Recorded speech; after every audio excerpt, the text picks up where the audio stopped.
Hi,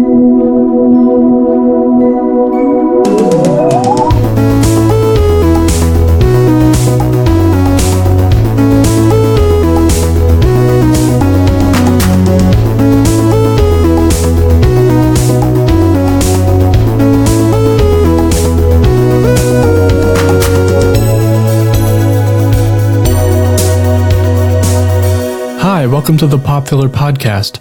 My name is Philip. Before we do anything else, let's check the mailbag.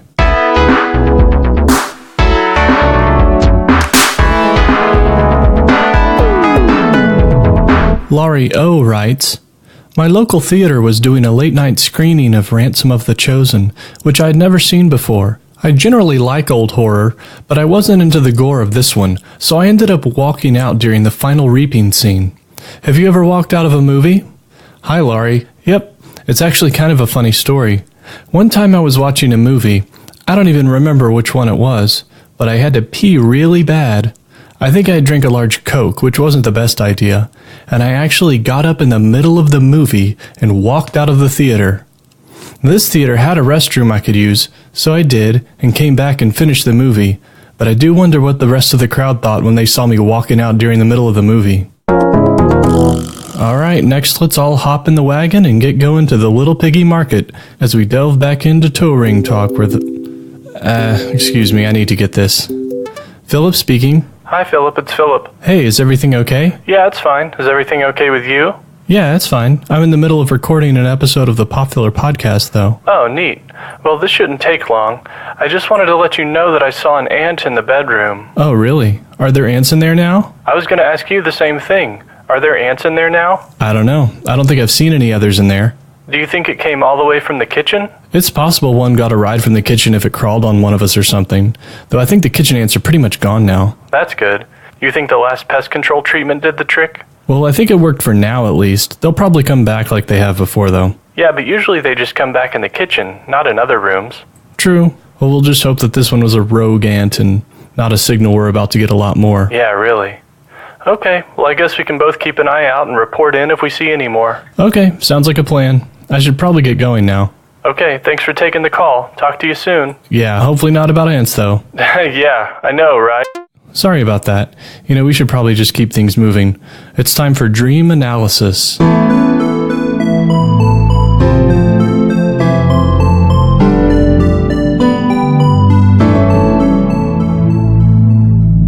I recently had a dream I'd like to explore and understand. I don't have any formal training on interpreting dreams, so I'm going to use the internet to help out. Let me set the stage of this dream. There's a large swimming pool. It's inside a large indoor space with skylights overhead. The sky above is casting a crisp, grayish light through the room. As I come across the pool, there's no one else around.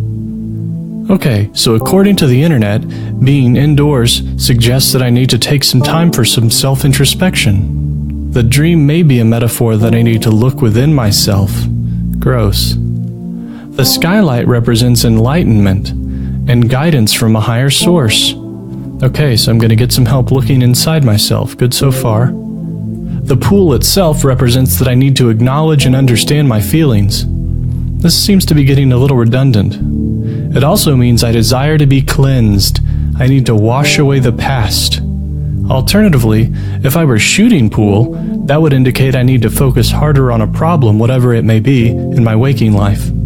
Also, me being alone in the dream indicates that I feel like no one understands me. Boo-hoo. So here's what I did while I was here in my dream. I got on a diving board and kind of dove into the water. But there was no splash and there was no noise, and it wasn't a graceful dive either. I just kind of rolled into the water. I then drifted around underneath for a while, but without feeling any loss of breath or any sort of panic. Okay, so internet says that me dreaming about diving into this clear water indicates that I've overcome setbacks and I have a new sense of confidence. That doesn't sound right. Alternatively, it may also refer to me exploring my subconscious. Well, yeah, it's a dream. Swimming underwater suggests that I'm completely submerged in my own feelings. Get it? So I'm forcing myself to deal with my subconscious emotions by holding myself underwater. So it's like an enhanced interrogation of my subconscious. Okay, here's what happened next. When I surfaced from the water and looked up, a small gallery of people in dark suits were seated near the edge of the pool, watching me. Most of their faces were in shadow, but I distinctly remember seeing Bob Saget among them, staring, with no expression to speak of. So being watched suggests that I'm feeling a lack of privacy, and that I'm being scrutinized or criticized.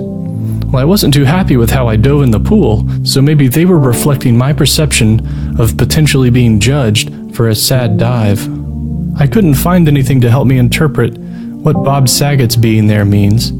So in summation, the internet is telling me that my dream is a way for me to try to explore my subconscious because I'm not exploring it while awake. Also, I feel scrutinized by Bob Saget. Okay, that's enough dream analysis. Speaking of the subconscious mind, I'm going to explore one of my fiercest fears.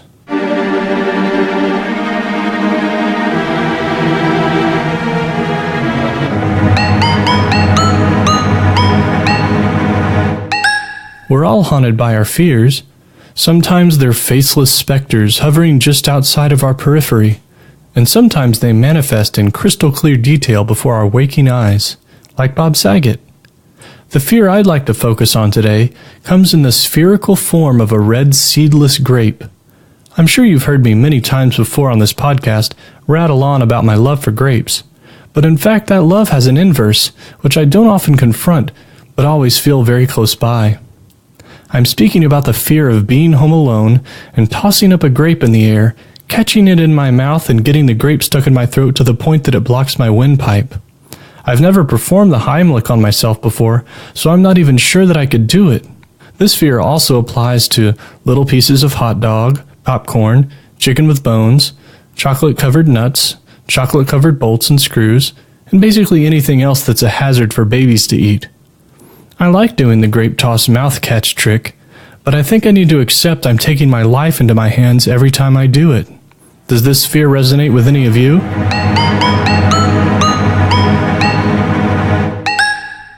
Before we wrap things up, it's time for a household tip.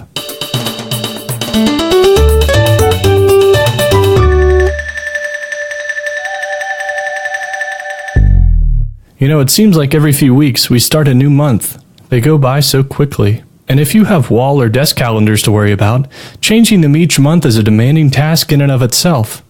I figured out a good way to remember to change over those calendars each and every month, though. So here's the tip. On your calendars, set a reminder on the first day of every month to flip over your calendar to the next month. This way you won't be halfway through the month and realize you're still looking at the prior month. Since that reminder is on the first day of the month, you'll never forget to flip the calendar. Okay, well that's it for another episode of Pop Filler. Thanks for listening, and remember, you'll be fine.